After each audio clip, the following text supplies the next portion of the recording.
still a couple of seats in the front if people need to have a chair. And I'd like to introduce our next speaker, who came here from Germany, representing the Linke, and it's Florian Wilde. Florian, welcome. Thank you very much for being here.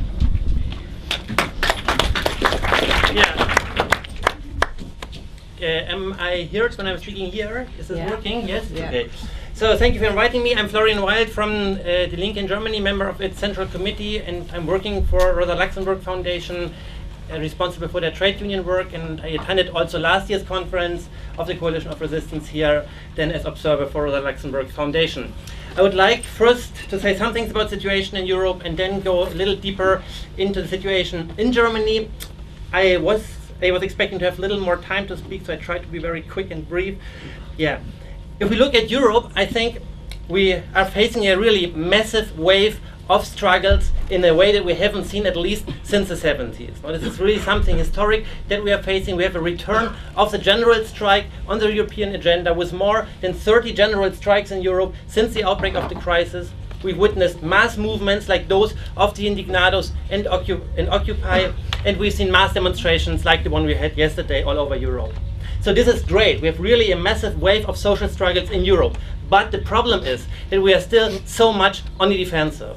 I mean, I think we have to be honest that even with all those general strikes we've seen in the last years, we have not been able to stop austerity, not even in one European country. Not even with this high level of social struggles, we have been able to stop it. So I think and I hope that we also can discuss today what strategies are needed to come back on the offensive and to really stop austerity. Because I mean, it's a big question for me, what can we do with it? Like 30 general strikes are not enough to stop them, what will be able to stop them? Okay, I think if we look at the whole European crisis, I think we are facing a kind of difficult dialectic of combined and uneven developments. So all the things are combined through the crisis. But government attacks do not come at the same time, but come at different times and at different levels. And also the resistance, therefore, is responding in a connected way, in a combined way, but at the same time very uneven, with like one demonstration, general strike here, and then next one another country then. So very important, I think, is a synchronization of social struggles in Europe, and therefore this call for the general strike in Southern Europe on the 14th of November is that important. I mean, I think it's the first time that we really can scare capital during this crisis. I think it's the first time that they really will be scared of worker struggle if workers in many European countries at the same time go on a general strike. So I think it's good that the European Trade Union Council called for European-wide actions that day. Our responsibility as trade union activists, as radical left people, is to organize actions on that day in all our countries. Even if we have short time, even if they might be small, it is very important, I think, that we will have visible action that day also in Northern European countries to support our comrades in the South. Having said this, I want to go over to Germany. This thing of combined and uneven developments means that Germany has not been hit as hard by the crisis as other European countries. In a way, Germany still seems as kind of, I don't know, paradise or something compared to countries, for example, like Greece. German economy remains very strong, and German capital can impose its austerity politics all over Europe. There are different reasons for this. One reason and one argument we use in Germany, I want to tell you very briefly, is we are saying that an underlying reason for the whole crisis in Europe is that German economy is that competitive because we had a wage stagnation throughout the whole last decade in Germany. Germany was the only country in the early 2000 years with absolutely no wage increase. Therefore, German economy has become ever more competitive. Obviously, this created problems, especially for the southern European countries. If you have a big gap between import and exports, there's one logical consequence: you have to raise the state debts to fill this gap. So we are arguing that one most important thing German workers can do to fight the crisis and to support our comrades in the South is to fight for higher wages in Germany to make German economy less competitive towards the South. Okay, you got this? Good. So, as Germany is the most dominant imperialist power in Europe and is a driving force behind austerity, the developments of social struggles and anti-capitalist forces in Germany obviously is crucial for the resistance all over Europe. So I want to take a little look on that. First of all, you have to have in mind that German ruling class ideology remains very strong in Germany. Many workers believe that we are saving Greece. that we are giving our money to save Europe. I mean, it's the opposite is happening very obviously, but many German workers still believe this. Many workers still think that the Merkel government in a way is defending their interests because they see the rest of Europe is going deep into crisis, high unemployment, Germany is not, so workers think our government in a way is defending our interests. So this makes it difficult for us to crack down those ideology. What we try to do, for example, and I was involved in this, is organizing speakers tours with activists and trade unionists from Greece and other southern European countries to bring the real message and situation from Greece to German workers. Now, for the last part, I want to throw a spotlight on trade unions, social movements, and the left party in Germany. Trade unions in Germany remained very strong, with up to, I think, still 8 million members or something. We have a very long tradition of social partnership coming back from the ages of the class compromise of the 70s. Those class compromise has been created from above since decades, but still unions find it quite difficult to find a new way of responding to this development. And this was true especially during the crisis, where we have a very contradictory picture.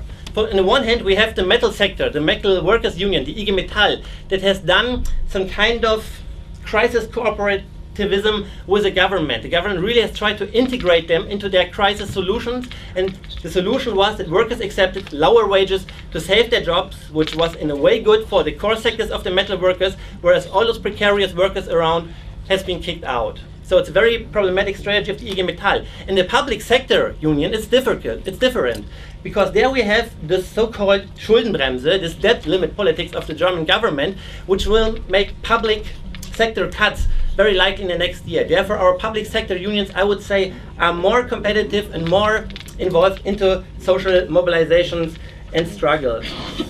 This September, we had those, Elisabeth was talking about, this redistribution of wealth campaign, where German trade unions, especially the public sector unions, were highly involved, with 40,000 people turning out. Nevertheless, the situation with unions in Germany remains difficult. If we then look on the anti-capitalist movements in Germany, you have to understand that we have quite a strong radical, anti-capitalist and autonomous left in Germany. Some very crazy, like the Anti-Deutschen, maybe heard about this. Many of them are really orientated towards social conflicts and even to some kind of united front. So we have been able to block those G8 summit in 2007 by mass united action of civil disobedience. We have been able to block the fascists marching in Dresden, the biggest fascist demonstration in Europe, with this massive action, united action of civil disobedience.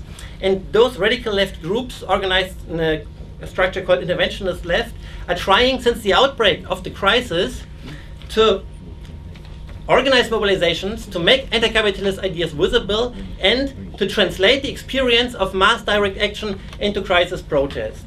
So we had demonstrations with up to 25,000 people under the slogans, "We don't pay for your crisis," in the last years. We had those Occupy demonstrations as well in Germany. We had a very strong turnout for the revolutionary 1st of May this year with 25,000 people, which I think is a lot. And most notably, we had those Blockupy event in May of this year, where we tried to block the Frankfurt city. We could not manage. The police was so high with repression, they blocked the city by themselves, so we could not, but we also had not to do that much. In the end,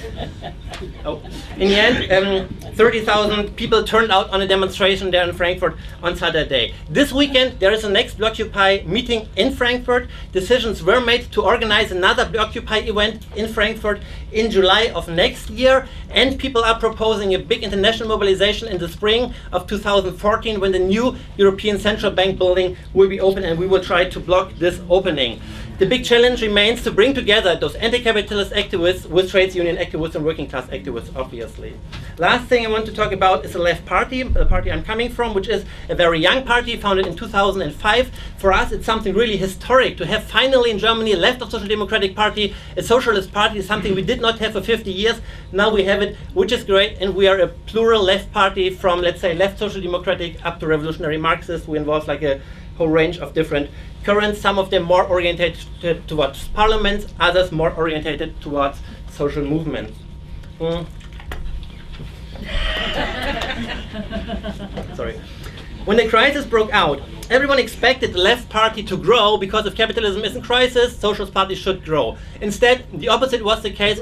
Party went very much into crisis. I think we have now solved this crisis. We've elected a new leadership that is very orientated towards social movements and trade unions. New chairman of our party, Bernd Rixinger, is a trade unionist from the most militant wing of our public sector union. So I think we are quite ready to get involved into struggle.